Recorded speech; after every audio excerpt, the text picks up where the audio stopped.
শুন মুর্শিদা, তুই কিন্তু খুব বাড়াবাড়ি করছিস, বুঝলে? ঘরের টাকা চুরি করেছো, আজ আমরা হিসাব নিব, তারপরে কাজ যাবো। চল। একটু দরকারে তোমার কাছে আসলাম। আবার কে বললাম না? তুই আমাকে শেখাচ্ছিস? এটা সরকারের বিল স্যার, সবারই মাছ ধরার অধিকার আছে। আমরাই তো সরকারের লোক, তো এটা আমাদের তো বিল হচ্ছে, তাই না? I am sorry sir. What sorry? আপনি এখন আসছেন? এত টাকা মানুষের কাজের জন্য না। যা এখান থেকে।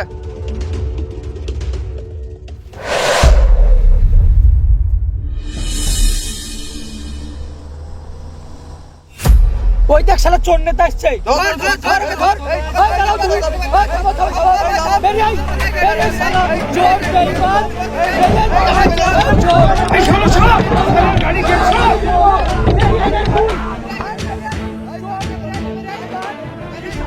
মুর্শিদা, তুই কিন্তু খুব বাড়াবাড়ি করছিস, বুঝলে? কি বাড়াবাড়ি করছিস? তুমি আমাদের কাজের টাকা চুরি করেছো, রাস্তার টাকা চুরি করেছো, চাকরির টাকা চুরি করেছো, ঘরের টাকাও চুরি করেছো। আজ আমরা হিসাব নিব, তারপরে কাজ যাবো।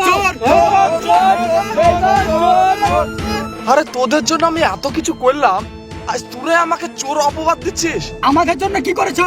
সব নিজের জন্য করেছো। আজ তোমার দুতলা বাড়ি আর আমাদের কিসের টালের বাড়ি। যদি আমাদের জন্য করতে, আজ আমাদের টালের বাড়ি থাকতো না, দুতলা বাড়ি থাকতো।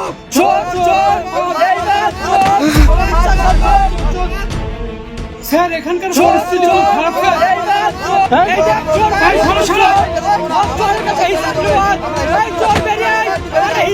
মুর্শিদা, তুই কিন্তু এবার খুব বাড়াবাড়ি করছিস।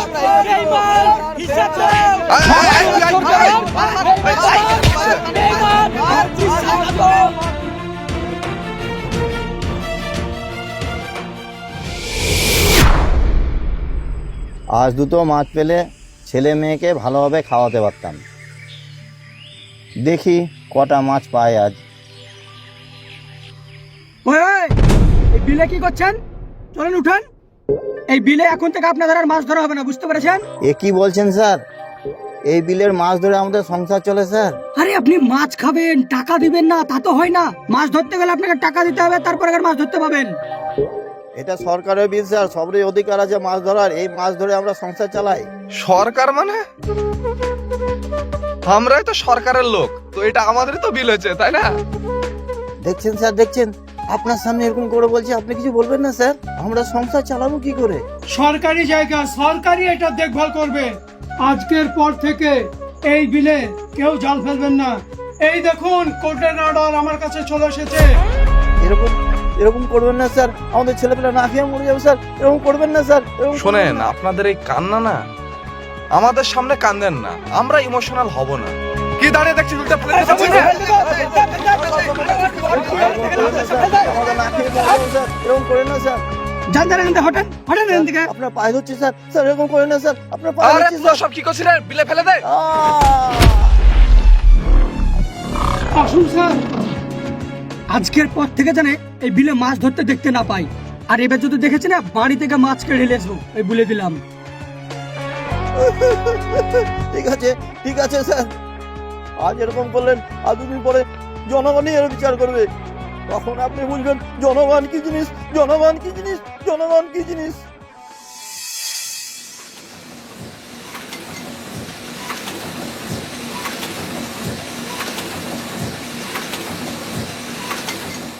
কাজগুলো ভালোভাবে কর, দেখে শুনে কাজগুলো করবা, ঠিক আছে? এই তাড়াতাড়ি লোড করো, দি ঢালো, তাড়াতাড়ি নিয়ে যাও। ওই ওদিকে রাস্তাটা ঠিকঠাক করে দিস, তাড়াতাড়ি কাজ কর।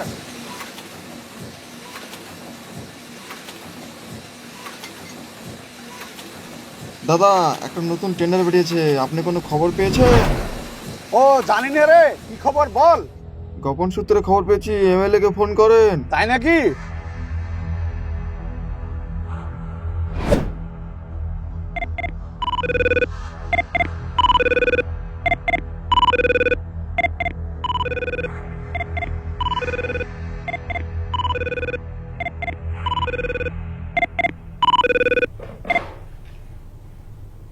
হ্যালো স্যার, আরে বলুন কন্ট্রাক্টর সাহেব।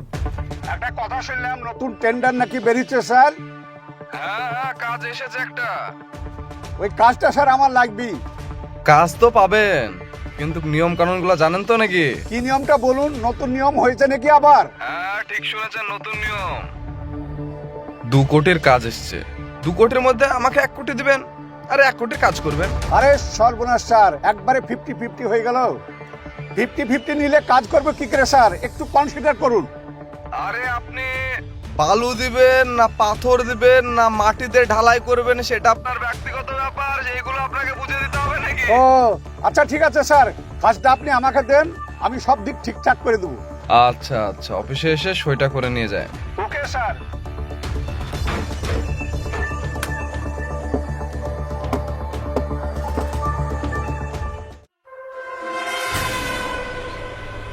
তো বিএলআর সাহেব, কোথায় কোথায় খাস জমি আছে বলেন? নদীর ধারে কয়েক বিঘা জমি খাস পড়ে আছে, বাজারেও কিছু জমি খালি আছে।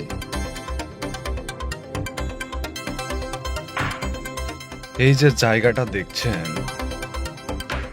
এই জায়গাটা আমার দরকার। এখানে যদি আমি বড় বড় বিল্ডিং তৈরি করতে পারি তাহলে জমি জায়গার দাম আকাশ ছোঁয়া হয়ে যাবে।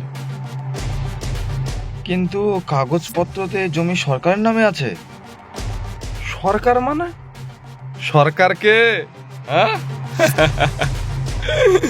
আপনি শুধু আমাকে জায়গাটা দেখিয়ে দেন, বাকি কাজ আমার ছেলেরাই করে নেবে।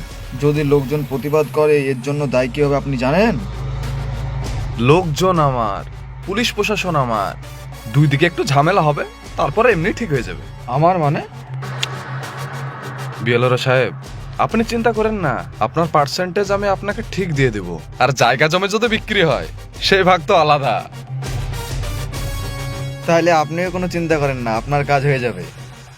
হাত মেলান। ক্ষমতা যার, জমিদার। এমএলএ সাহেব, তাহলে আমি আসি এখন।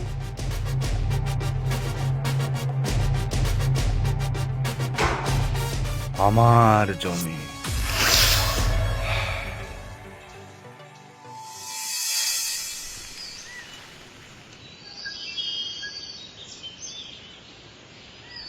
এই জাহাঙ্গীর, কোথা থেকে আসছিস? প্রধানের কাছে গেছিলাম। প্রধানের কাছে বা কি করতে? ওই আমার ছেলে বিদেশ যাবে, তাই সইয়ের জন্য গেছিলাম, তাই 500 টাকা লাগবে তাই বলছি। 5,000? আমি গরিব মানুষ, কোথায় থেকে দেবো? সে তো ঠিকই। আপনি যখন ছিলেন তখন তো কই কেউ কিছু টাকা চাইনি তো। হ্যাঁ, আমি তখন তো ক্ষমতায় ছিলাম, এখন তো ক্ষমতা নাই, ওরা আমার কথা শুনবে? আপনি একটু দেখুন চেষ্টা করে। ঠিক আছে, বলছো যখন চেষ্টা করে দেখছি। হ্যালো, হ্যাঁ, আপনার কাছে একটা গরিব ছেলে গেছিল একটা সার্টিফিকেট জন্য, আপনি বলে 5,000 টাকা চেয়েছেন। আবার মিথ্যা কথা বলছেন? হ্যাঁ, হবে না, আপনাকে মজা দেয় আমি। এই এমএলএ কাছে চল তো, দেশে আইন কানুন বলে কিছু না নাকি? চল তো, চল। ধর। হ্যাঁ প্রধান সাহেব, আমি বেরিয়ে গেছি, কিছুক্ষণের মধ্যে ঢুকছি। এমএলএ সাহেব, আপনি আরে থাক থাক থাক। ভালো আছেন? আপনি এখানে দাঁড়িয়ে আছেন, ভেতরে যেতে পারতেন। কিরে, এভাবে তোরা এমএলএ সাহেবকে দাঁড় করে রেখেছে, এগুলো শেখাতে হবে নাকি তোদের? স্যার, আমি যেতে বলেছিলাম, কিন্তু আপনার সঙ্গে দেখা করবে বলে বাইরে দাঁড়িয়ে আছি, যেতে চাইনি। তো বলেন এমএলএ সাহেব, কি দরকার? একটু দরকারে তোমার কাছে আসলাম। বলেন। ব্যাপার হচ্ছে, ইনি খুব গরিব মানুষ, ইনার ছেলেকে বিদেশে পাঠাবে, ওই জন্য প্রধানের কাছে একটা সার্টিফিকেটের জন্য গেছিল। তো আজকাল নাকি 5,000 টাকা লাগছে একটা সার্টিফিকেটের জন্য। কি 5,000 টাকা মানে? কে চাইছে আপনার কাছে 5,000 টাকা? ওই যে উল্টে ডাঙ্গার প্রধান সাহেব 5,000 টাকা চাইছে। আমি গরিব মানুষ, কোথা থেকে দেবো বলেন দিনই? শোনেন, সরকারের কাজে কোনো টাকা পয়সা লাগে না। হ্যাঁ, মানুষকে পরিষেবা দেওয়ার জন্যই কিন্তু আমরা আছি। কোন প্রধান চাইছে আপনার কাছে? ওই উল্টে ডাঙ্গার প্রধান, আপনি একটু দেখুন। দাঁড়ান। মানুষ বিপদে পড়ে, সেই জন্য তোমাদের কাছে আসে। এমএলএ সাহেব, আমি কিছু জানি না, বুঝলেন? এরা যে পিঠ পিছে এত বড় দুর্নীতি শুরু করে দিয়েছে। আপনি দাঁড়ান, আমি এক্ষুনি ফোন করছি। কিরে, আমি শুনছি নাকি তুই একটা সার্টিফিকেটের জন্য 5,000 টাকা করে নিচ্ছিস? আবার কে বলে মানে? ধান্দা জুড়েছিস? আমার বাড়ির সামনে এসে বলছে, তুই আবার বলছিস যে টাকা চাইছি না? শোন, এখনো সময় আছে, শুধরে যা, নাহলে আমার থেকে খারাপ কেউ হবে না। লোকটাকে আবার পাঠাচ্ছি, ভালোভাবে দিয়ে দিবি তুই। আপনি একটু দেখুন। আপনি চিন্তা করেন না, আমি বলে দিলাম ফোনে, আপনি গিয়ে নিয়ে নেবেন, কোনো টাকা পয়সা লাগবে না আপনাকে। এমএলএ সাহেব তাহলে আমি আসছি। আচ্ছা ঠিক আছে, চল জাহাঙ্গীর।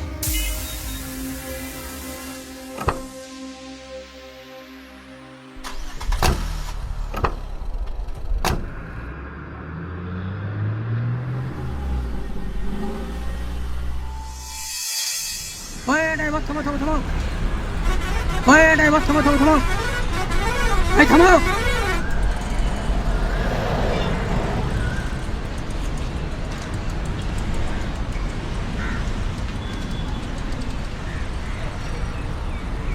$100 চাঁদা দেন।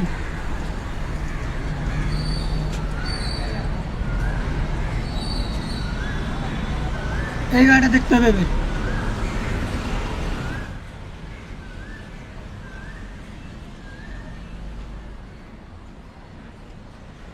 ওই কে আছিস?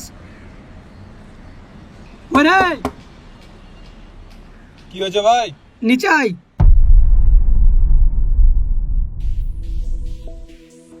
হ্যাঁ বলো ভাই। এই গাড়ির নাম্বার তো এখানকার না, $100 দে। টাকা? কিসের টাকা ভাই? আরে ওই গ্রামের উন্নয়ন করে লেগে গাড়ি পিছু $100 লাগবে, দে। কিন্তু এত টাকা কেন? শুন, বেশি কথা বলবি না, টাকা চাইছি টাকা দিবি, তাহলে গাড়ি এক্ষুনি সিজ করে দেবো, এক পা গাড়ি নিতে পারবি না। ভাই সারাদিনে এত টাকা ইনকাম হয় না। তোর সারাদিনে ইনকাম হয় না তো তুই গাড়ি চালাচ্ছিস কি করে? টাকা দে। চিল্লাছে বেশি। আচ্ছা তুমি আমাকে একটা কথা বলো, এসব টাকা কি তুমি গ্রামের সত্যি কাজে লাগাও? বেশি নেতাগিরি দেখাবি না, টাকা চাইছি টাকা দিবি। আবার তুমি আমাকে গরম করে নেতাগিরি দেখাচ্ছ? তোর দাদাগিরি এখানে বের করে দেবো, দেখবি? না তোকে দুধ খাওয়াবে, দাদাগিরি দেখাবি না, দে টাকা দে। দাঁড়া 1 মিনিট।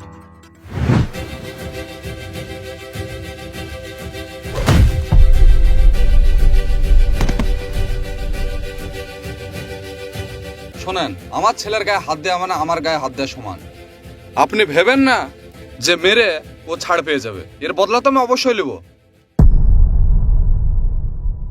ঠিক আছে আমি দেখছি, দাঁড়ান, আপনার সঙ্গে পরে কথা বলছি।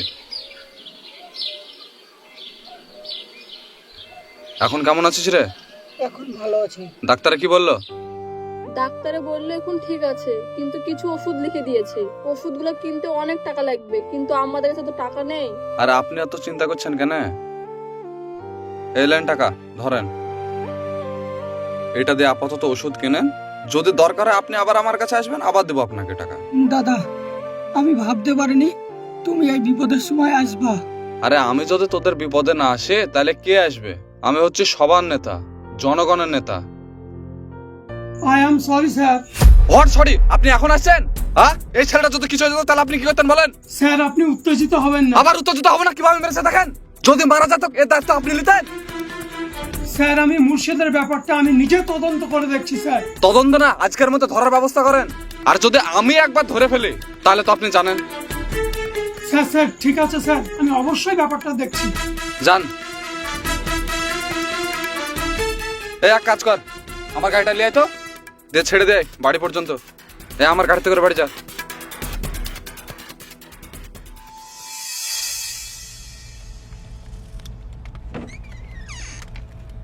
দাদা আসবো? আরে আয় আয় আয়।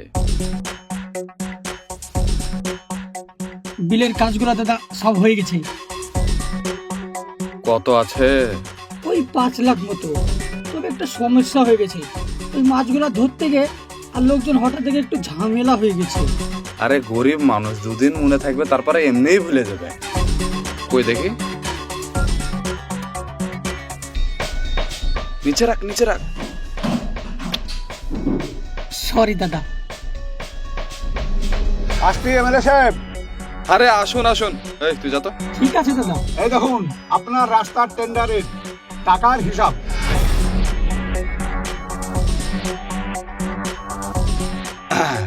রাস্তা ঠিকঠাক ভাবে বানাইছেন তো? এমএলএ সাহেব, আমি যদি রাস্তা ঠিকঠাক বানাই তাহলে আমি কি আর পুনরায় আপনার কাছ থেকে কাজ পাবো? যাক, আপনার বুদ্ধি আছে, মানতে হবে। বসেন। এই 2টো চা পাঠিয়ে দিস তো। কত আছে এতে? পুরো 10 লাখ স্যার। হ্যাঁ, স্যার আসবো? আরে বিএলআর সাহেব আসুন। স্যার, খাস জমির ফ্ল্যাটগুলো সব বিক্রি হয়ে গেছে। কত আছে এতে? 15 লাখ টাকা আছে স্যার। বসেন বসেন।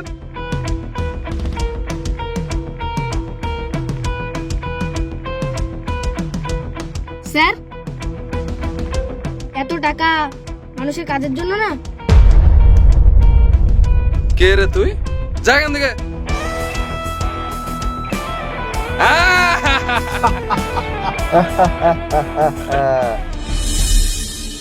আগে যারা রাজনীতি করেছে, পরাজয় হওয়ার পরেও মানুষ তাকে ভালোবেসেছে, সম্মান দিয়েছে। কিন্তু বর্তমান রাজনীতিতে কেউ যদি পরাজয় হয়, তাকে উল্টোপাল্টা কথা বলা হয়, চোর অপবাদ দেওয়া হয়। কিন্তু কেন? অবশ্যই আপনারা কমেন্ট করে জানাবেন। সো ভালো থাকবেন, সুস্থ থাকবেন। দেখা হচ্ছে আপনাদের সঙ্গে আবার নেক্সট ভিডিও।